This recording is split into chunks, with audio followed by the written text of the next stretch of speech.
Here is something that is going to sound wrong at first. For most of your life, you were told that milk builds strong bones. Drink your milk, finish the glass, it is good for you. And there is real truth buried in that message.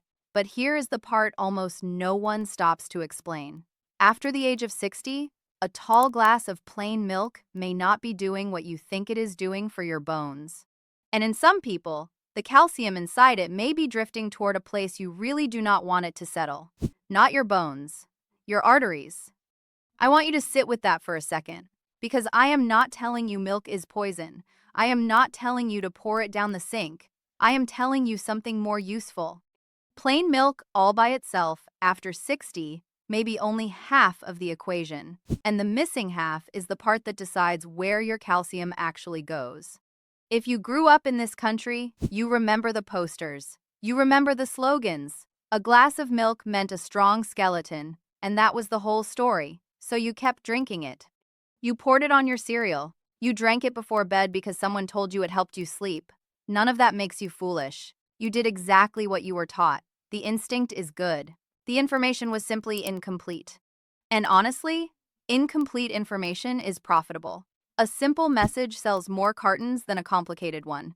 Nobody makes money explaining the second half to you. So, let me give you the time your 15-minute appointment never had.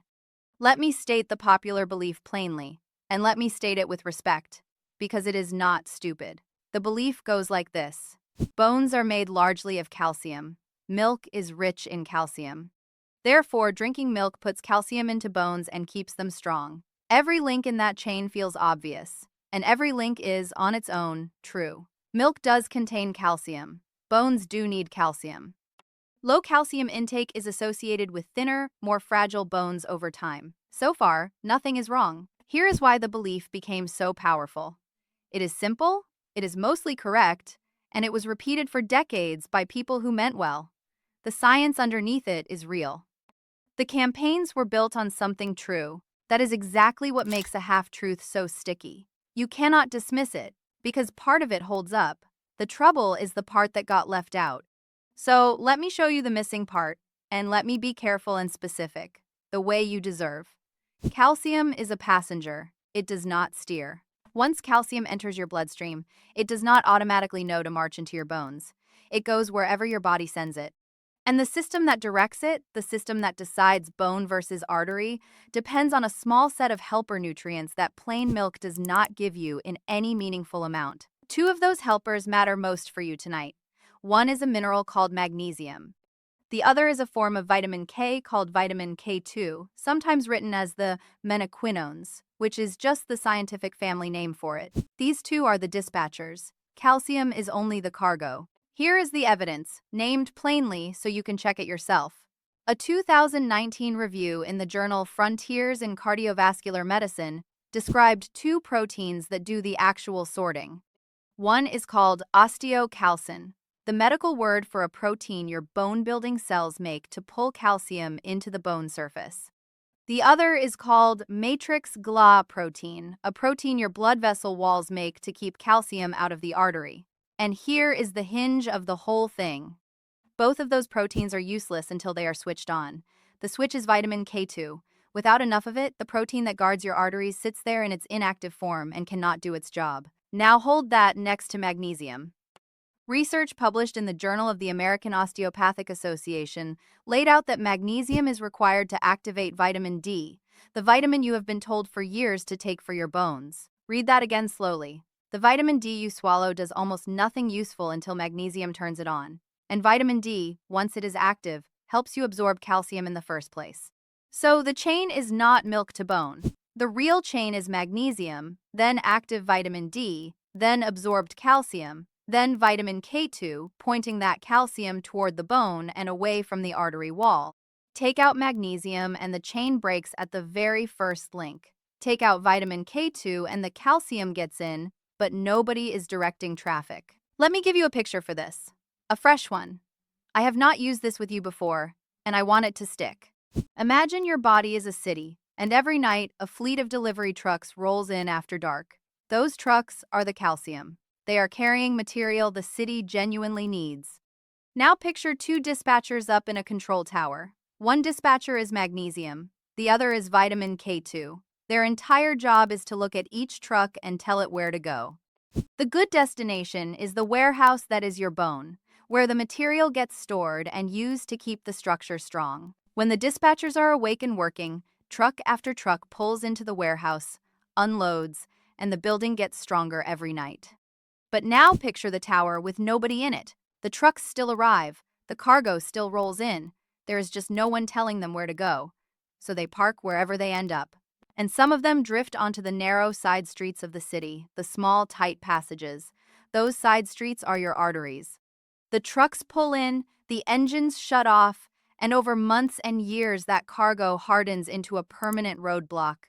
The street that used to be soft and open becomes stiff and crowded. That is the difference. Plain milk misses. Plain milk sends in the trucks. It does not staff the tower, and after 60, your tower is very often understaffed. If this is the kind of explanation you have been wanting the second half, the part the slogan skip, subscribe, and stay with me, because the next few minutes are where it gets practical. I'm going to explain something near the end about timing that almost no one mentions, and you will not want to lose the thread. Let me give you the numbers, because vague claims are useless to you. According to a National Health and Nutrition Examination survey analysis, roughly 48% of Americans take in less magnesium from food and drink than their bodies need, nearly half. And the gap is widest in older adults, the exact group being told to load up on calcium. So picture the setup. You are 68, you are drinking your milk, and maybe taking a calcium supplement. You are doing everything you were told. And underneath it, the one mineral that runs the control tower is running low. You are flooding the city with trucks and quietly emptying the tower at the same time. There is a second reason plain milk specifically gets less useful for you with age, and it has nothing to do with the calcium at all. It has to do with your gut. The enzyme that breaks down the sugar in milk, that enzyme is called lactase, tends to decline as people get older. This is well documented. The plain language version of Medline Plus, the patient resource from the National Library of Medicine, notes that about 30 million American adults have some degree of trouble digesting milk, sugar, and that the ability often fades with age. So for a lot of people past 60, a big glass of plain milk does not just deliver undirected calcium. It also brings bloating, gas, and that heavy, sour feeling an hour later. Your body is quietly telling you it is not built to process the same glass it processed at 20. Maybe you have felt that already. You drink your milk like always, and now you feel puffy and uncomfortable afterward, and you assumed it was something else you ate. It may not be. It may simply be your gut changing, the way every gut eventually does. You are not imagining it, and you are not doing anything wrong. The food did not change. You did. That is not a failure. That is just biology. Now, I need to stop and be very clear about something, because this matters more than anything else in this video. I am explaining a mechanism. I am not diagnosing you, and I am not telling you to throw out your supplements tonight. There are warning signs that mean you do not experiment on your own. You call a clinician first. If you have ever been told you have kidney disease, do not start adding magnesium on your own, because weakened kidneys may not clear extra magnesium well, and that can become dangerous. If you are on a heart medication, a blood pressure medication, or a blood thinner, especially the older blood thinners that work directly on vitamin K, you do not change your vitamin K intake without talking to the person who prescribed it, because it can interfere with how your medication works. And if you ever feel pressure or squeezing in your chest, shortness of breath at rest, or sudden swelling in one leg that is warm or painful, that is not a nutrition question. That is a same-day medical question. Please treat it like one. Everything I am about to tell you is the gentle, food-first version. It is meant to sit alongside your doctor, not replace them. So let me go a little deeper into why the artery part should get your attention, calmly and without alarm. When calcium settles into the wall of an artery instead of into bone, the wall loses some of its springiness. A healthy artery is supposed to flex with every heartbeat, soft, pliable, opening and closing like a fresh garden hose. A stiff, calcium-loaded artery behaves more like an old hose that has been left out in the sun for 10 winters. It does not flex, it just resists. And your heart has to push harder against that resistance every single beat for the rest of your life. The same review literature on these vitamin K-dependent proteins describes exactly this trade-off. When the artery-guarding protein is switched on, calcium is kept out of the wall. When it is switched off, calcium has an open invitation. So the irony lands hard. The very thing you are drinking to protect your body, undirected calcium, with no dispatcher to guide it may, in the wrong setup, contribute to stiffening the one pump you cannot replace. That is not a reason to panic, it is a reason to staff the tower. Here is the part where I think the belief flips for you. The problem was never the calcium. The problem was never even the milk. The problem is plain milk asking calcium to do a job with no manager on site. The fix, then, is almost embarrassingly simple. You do not have to fear calcium. You have to give it a boss. So let me give you the corrected approach, step by step, in the order I would actually do it. No magic, no overnight promises, just the second half of the equation, finally added back in. Step 1. Bring magnesium back into your day through food first, before you ever think about a pill. The richest everyday sources are not exotic. A small handful of pumpkin seeds, a handful of almonds, spinach and other dark leafy greens, cooked down, black beans, a square or two of dark chocolate, the real bitter kind, not the candy. Even a banana carries some.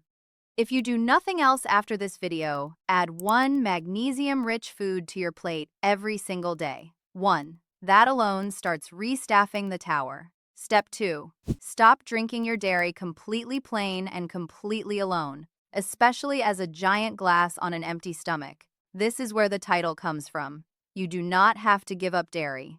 You have to stop asking plain milk to be the whole answer. 2 simple swaps help here.